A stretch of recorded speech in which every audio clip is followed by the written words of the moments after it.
Hello and welcome to the Vaults of Terra. My name is Ed and today we're going to be continuing with our Primarch videos with a quick look at Roboute Guilliman, the name of which I have researched thoroughly, so hopefully this is technically correct. If anyone has any objections to it, they can go and research it themselves. In any case, he was the Primarch of the Ultramarines, and also known as the Avenging Sun following the Battle of Calth.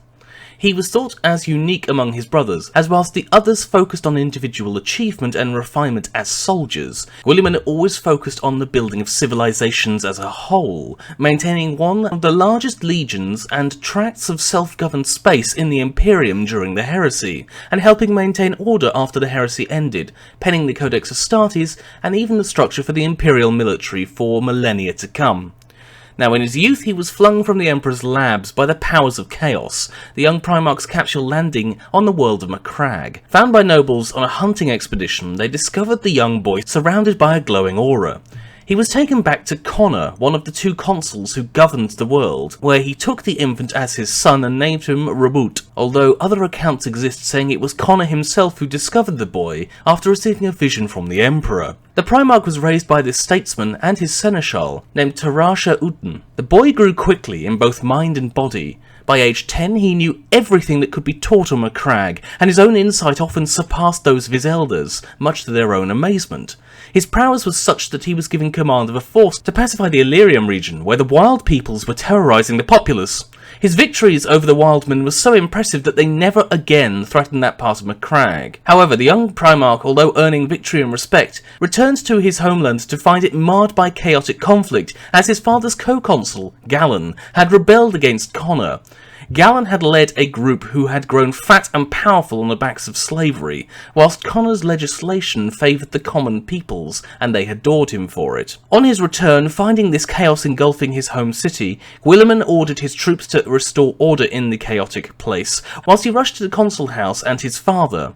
He lifted the siege of the building, but found his father mortally wounded. Informing Guilliman who it was responsible with his last breath, Connor died in Guilliman's arms. With anger in his chest, Guilliman rapidly rallied his father's forces, crushing their rebellious foes and assuming the title as sole consul of Macragge. Gallen and his co-conspirators were executed and their vast wealth was redistributed to the people. He then reorganised Macragge into a meritocracy, where those with the ability and drive were rewarded whilst those who were corrupt or lazy lost much of their power. With these reforms, the world of Macragge entered an age of prosperity unseen before in history. Whilst in a neighbouring system on the world of Espandor, the Emperor himself heard of the achievements of Guilliman and realised he'd found one of his sons. However, his fleet was caught in a freak warp storm on its travels towards the planet, and when they reached Macragge, Guilliman had already been ruling the planet for over 5 years. When they arrived, they found Macragge a prosperous world with a well-run military and even a primitive space fleet that was expanding into neighbouring systems.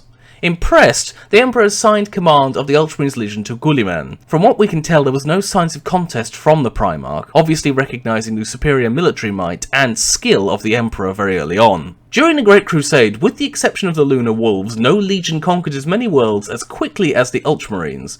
It was also Guilliman's policy to set up a strong, well-equipped and prosperous society in place once he had conquered a world before moving on to a new system to make sure that they would all be stable worlds that could sustain themselves and the Imperium at large. On Macragge and its surrounding worlds, Guilliman created an effective source of recruits and personnel for the Space Marine Legion. Combined with the low-casualty tactics of Guilliman, soon the Ultramarines Legion numbered one of the largest in the Imperium, with almost 250,000 Space Marines available at their greatest point. Due to his successes, some believe it should have been Guilliman, not Horus, who gained the title of War Master from the Emperor. However, Guilliman admired Horus's tactical genius and his charisma, which Guilliman believed made him the best appointment tactically for the Crusade. Horus always valued Guilliman's judgment as one of his chief advisors during the Crusade, alongside Dawn. Of his brothers, Guilliman held Dawn, Sanguinius, Leman Russ and Ferrus Manus in the highest regard, and called them the Dauntless Few. He declared that he could win any war outright if he had just one of these four and their legion alongside him and his Ultramarines. However, he was not always well liked by his other brothers. Most notably, his relations with Lorgar were always badly strained. His Primarch brother who worshipped the Emperor as a god against the Emperor's standing orders. This worship led to the destruction of one of Lorgar's shrine worlds, known as Monarchia, by the Ultramarines on the Emperor's order.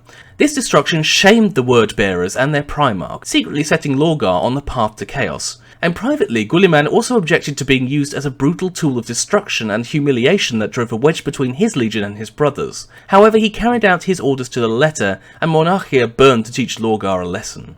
Now Horus, after his conversion to Chaos but before his treachery was revealed, sent the Ultramarines to the Viridian system as part of a ploy to keep them occupied when the treachery was revealed. After this, the Ultramarines began to assemble their forces at Calth, a major port for the Ultramarine forces. However, the Word-Bearers launched a surprise attack, with both the Legion and the world taking heavy losses. As Guilliman arrived in the system, Lorgar attempted to send a demon to assassinate him. The attack sucked the Primarch out of his ship and onto the hull, where he was forced to fight several Word-Bearers without a helmet, with only his superhuman capabilities keeping him alive in the void. Returning to the ship and vowing vengeance on Lorgar, Guilliman continued to fight, eventually ripping out the two hearts of Corferon, the Word-Bearers' commander at Calth, after he had tried to tempt Guilliman to join Horus and the traitors. Now at the same time, Angron and his World Eaters were launching a shadow crusade against the other less protected worlds of Ultramar, whilst the Ultramarines were occupied at Calth. Finally beating back the enemy at Calth, Guilliman returned to the outer limits of Ultramar, hampered by warp storms conjured by the Word-Bearers at Calth. They found the forces of the Blood Angels limping back from the Cygnus cluster, with a recovering Sanguinius among them. With the Blood Angels at his side, Guilliman was able to fight back against the forces of Angron and Lorgar, pushing them back to the world of Nuceria. Guilliman fought first Lorgar, then Angron, 1-on-2, but could not overcome their chaotically enhanced combat strength. Before he could be finished off, however, the Ultramarines arrived and were able to extract their Primarch. Returning to Macragge, Guilliman feared the Imperium had fallen whilst he was trapped by the warp storms in Ultramar. A Xenos device allowed him to assemble several legions at Macragge. As a contingency, he created something called the Imperium Secundus, and after some thought, placed a reluctant but popular Sanguinius as the regent of this new Imperium. For more details on this, please have a look at my Sanguinius video.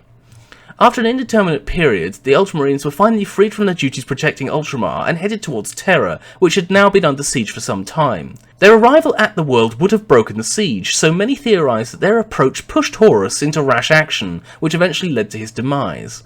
However, their arrival did not prevent the Emperor's fate, and Guilliman was left with the broken shards of the Imperium to mend, whilst his remaining brothers pursued the surviving traitors into the Eye of Terror. Now after the heresy, Guilliman finished penning the work now known as the Codex Astartes, that regulated the operation of the Space Marines and prevented them from ever being misused in such a way again.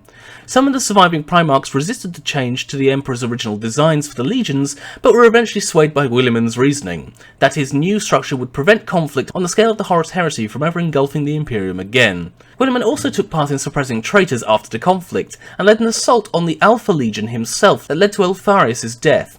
However, the Alpha Legion was not disabled by the death of their Primarch and fought on, eventually forcing the Ultramarines back into a retreat and resorting to bombarding the Alpha Legion from orbit. Later, Guilliman and his chapter fought the Emperor's children, and the greatly altered Demon Prince, once known as Fulgrim, Guilliman's brother Primarch. Fulgrim stabbed Guilliman with a poisoned blade and retreated. So potent was this poison that Guilliman's superhuman form could not fight it, much like the Anathema blade disabled Horus all those years before. Guilliman's superhuman form could not fight it, and he was sealed in a stasis field by his apothecaries at the exact moment of his technical death. He remains in that state to this day, frozen at the point of death and on display on Macragge, a source of veneration and pilgrimage for many people. Some claim his body is healing the poison's effects, but others point out that this is impossible within the stasis field. What truly is happening, we will not know. So that's everything I wanted to mention today in relation to Guilliman and the Horus Heresy. Thank you for listening. If you have a comment, please leave it in the comment section below, and if you have a message you want to send me directly, please feel free to private message me on YouTube. Just a quick announcement, we will be having the next game of the role-playing sessions tomorrow, so if you are free from 6 PM British Standard Time, please come along and watch me try and herd a bunch of cats. I mean, take my players through my story.